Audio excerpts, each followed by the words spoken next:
대표님, 네. 내년부터 신랑 소득금의 기준이 바뀐다면서요? 아, 네. 항상 이제 1월 1일부터 새로운 소득 기준, 그러니까 신랑 1인당 혼자 살 때, 그러면 신부하고 하면 2인 가족이죠.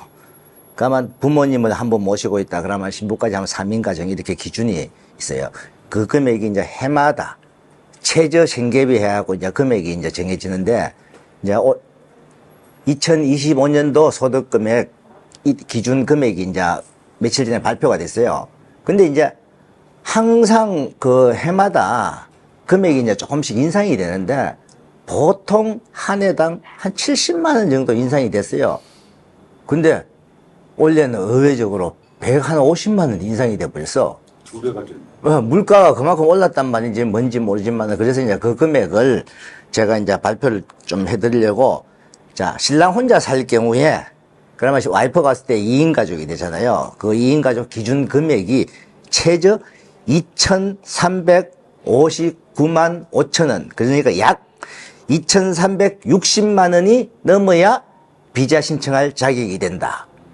자, 요렇게 정해져 있고, 그 다음에 거기에서 이제 부모님이든 만약에 재혼하는 분은 자녀라든지 이렇게 가족 한 명이 추가될 때마다 금액이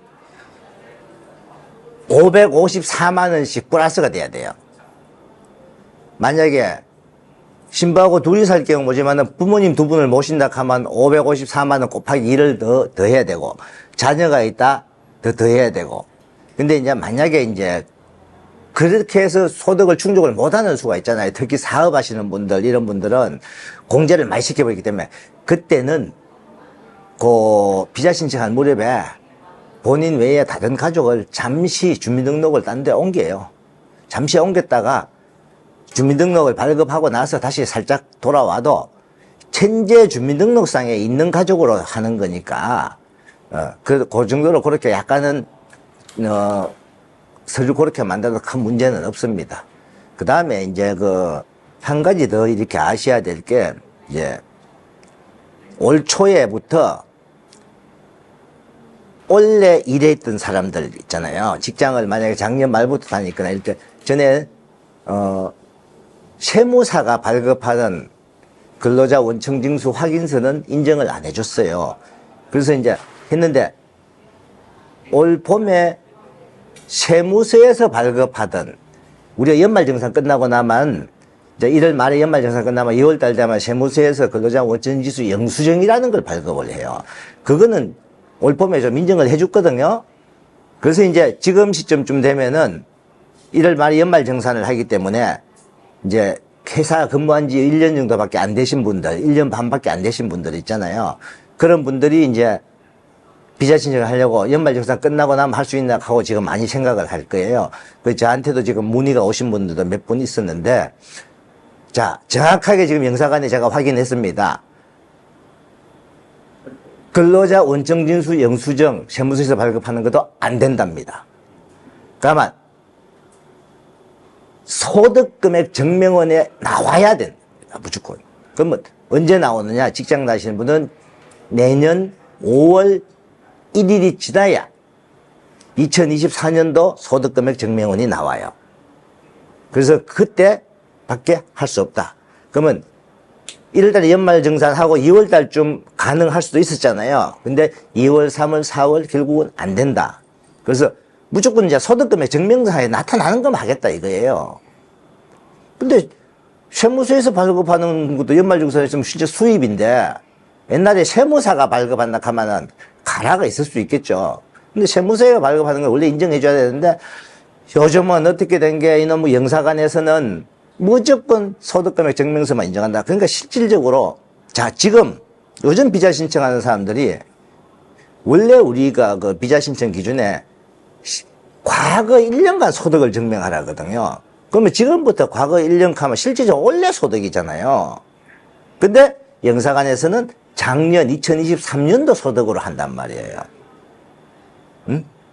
그래서 2023년도에 소득으로 해야 되기 때문에 지금은 가능한, 내년 4월 달까지는 2023년도 소득금액 증명원이 들어가요. 5월 1일 딱 되면은 이제 2024년도께 들어갑니다. 자, 거기서 제가 한 가지, 이건 제 경험이 있어요. 제 경험에서 한 가지 이렇게 정보를 좀 드릴 게 있어요. 자, 왜 직장을 다니면서 사업체를 하고 있는 분 있죠? 그런 분도 있을 수 있잖아요. 근데 사업체가 좀 운영을 하다가 보니까 많이 좀 적자가 나는 수도 있고, 뭐 세금 신고한테 적자가 나는 수가 있어요. 그래서 여기서 근로소득이 이분이 3천만 원이 나왔어요. 근데 사업소득을 할 때, 신고를 할 때, 종합소득 신고할 때 이렇게 하다 보니까 사업소득은 마이너스로 가는 수가 있잖아요. 예를 들어서. 그런 분이 한 분 있었어요. 그 해 작년에 사업자를 폐업을 하고 자기 자식한테 물려주다 보니까 폐업을 하면서 정리를 하다 보니까 이게 마이너스 한 2천만 원이 갔어요. 그래서 이분이 근로소득이 충분히 되니까 되겠지 하고 비자 신청을 했죠. 제가 20년 만에 처음으로 결혼비자 불허를 받아봤어요. 불허가 떡 나오길래 놀래갖고 내가 영사관에 전화하니까 영사님이 근로소득은 충족하지만은 사업소득이 마이너스가 되기 때문에 사업소득을 근로소득에서 빼야 된다 이거예요. 빼버리면은 이 사람이 충족을 못하는 거예요. 뭐냐면 실질적으로 그 사유를 적어 넣었거든요. 몇 년도 이렇게 사업을 하다가 이제 사업체를 정리를 하다 보니까 세무사하고 정산을 한 가격에서 마이너스가 되었다고. 근데 그 마이너스를 근로소득에서 빼버리고 실질적으로 그 소득이요. 그건 2023년 작년 소득이지. 결혼을 하는 거는 실질적으로 올해 살고 내년에 돈 버는 게 갖고 하는 건데 굳이 그렇게 하는 거는 저는 이해는 안 갔지만은 일단 자, 영사관에서 대사관에서 기준은 사업소득, 근로소득 두 개를 플러스 마이너스가 되든 합산을 해야 된다. 그건 반드시 알고 지내야 되고 근로자 원천지수 영수증도 이제 안 된다. 요게 제가 영사관에 확인한 결과입니다. 근로소득자는 그렇고 만약에 자영업자나 사업자 같은 경우는 의료보험 같은 걸 할 수 있잖아요. 자, 사업자들이 하는 거는 본인 소득. 그럼 제가 이제 사업자분들은 무슨 사업을 합니까? 연 매출이 얼마 정도 됩니까? 물어보고 나서 본인 건강보험료 납부를 얼마 합니까? 물어봅니다. 그래서 실제적으로 우리가 자동이체로 왜 건강보험료 빠져나가잖아요. 고금액이 아닙니다. 고금액에서 요양보험료는 빼고 건강보험료 플러스 요양보험료예요. 그래서 건강보험료가 1년 평균 지금 현 시점으로 이번에 바뀐 기준으로 혼자 살 때 6만 원이 넘으면 됩니다. 그러니까 5만 5천 원 나온다. 그러면 안 돼요. 혼자 사는 사람일 때. 대신에 이 건강검진으로 할 때는 다른 소득하고 합산하는 게 아니에요. 건강검진 한 가지만.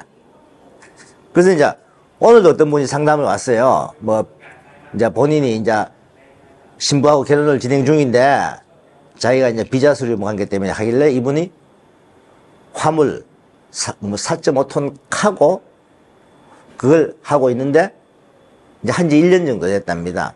그래서 내 건강보험료는 얼마 냅니까 하니까 이분이 전세 살고 이렇기 때문에 3만 몇천 원 나온대요. 그래서 건강보험료는 안 되고 사업소득으로 무조건 해야 돼요. 현금은 뭐 2천만 원 있다 하는데 그것도 내가 보통 예금 통장에 2억 현금이 2억이 있다 했는데 보통 예금에 있어도 인정 안 돼요.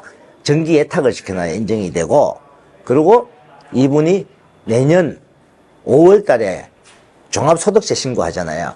그때 제가 말한 이 금액을 충족하도록 소득신고를 해야 된다. 그래서 사업하시는 분은 의료보험료 또는 재산도 공시지가로 또는 예금이나 이런 거는 정기 예탁을 시켜놓는데 6개월 이상 예탁시키는 것 플러스 본인 사업의 소득금액 증명은 이렇게 합산을 해요.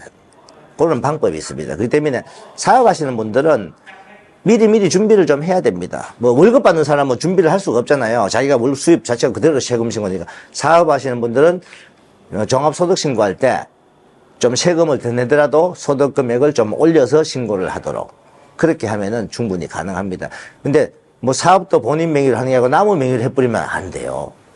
그런 분들이 결혼하는데 이제 지장이 오는 거죠. 그래서 일반적으로 자기 명의로 사업할 때는 종합소득 신고할 때 좀 소득 금액을 좀 높여서 신고해서 세금 좀 더 내고 그러면은 충분히 비자 신청하고 가능합니다.